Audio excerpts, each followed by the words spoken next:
We continue our analysis of the US-Iran war. And in this war, there are three major questions that will determine the outcome of this war, as well as the world afterwards. Okay, and these three questions are, number one, will the US launch a ground invasion?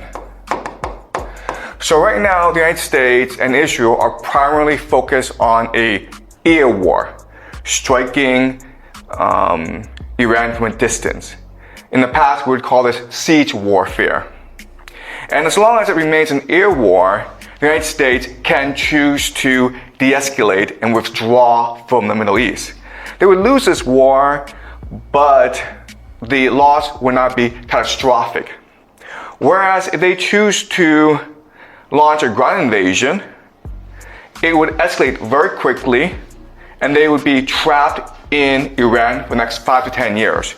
It would be a catastrophe whether or not they win or lose. Because in order to fight a ground war, the United States would have to institute a national draft where young men as young as 18 would be forced to join the army and be sent to fight in Iran. Okay? So that's the first big question for us. Will the United States send in ground troops? Remember, there's the idea of mission creep, where maybe in the beginning you're like, I'll send in 1,000 troops to do a small mission. But then it doesn't go well, so you send in 2,000, okay? It slowly creeps up. It's what we call mission creep. And that's how the United States embroiled itself in Vietnam. All right, so that's the first big question.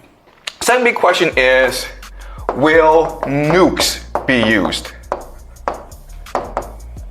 There's a lot of concern online that Israel is preparing a nuclear strike on Iran because the Israelis don't like how the war is going and they want to reclaim the initiative. Nukes are a taboo in geopolitics.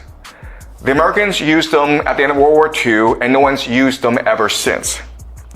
If Israel were to use tactical nuclear weapons, they would break this universal taboo and we might find ourselves in a nuclear apocalypse, okay?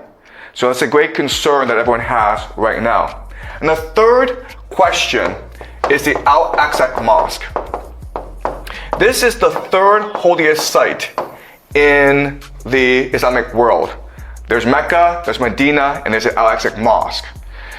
The Muslims believe that it is from the Al-Aqsa Mosque in Jerusalem where Muhammad ascended to heaven. And the Jews believe that the Al-Aqsa Mosque sits on the site of their temple, which is the house of God.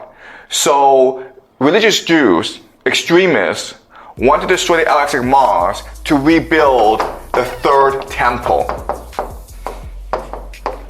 And if the religious Jews, the extremists, destroy the Al-Aqsa Mosque, then the 2 billion Muslims in this world would be religiously obligated to go to war against Israel.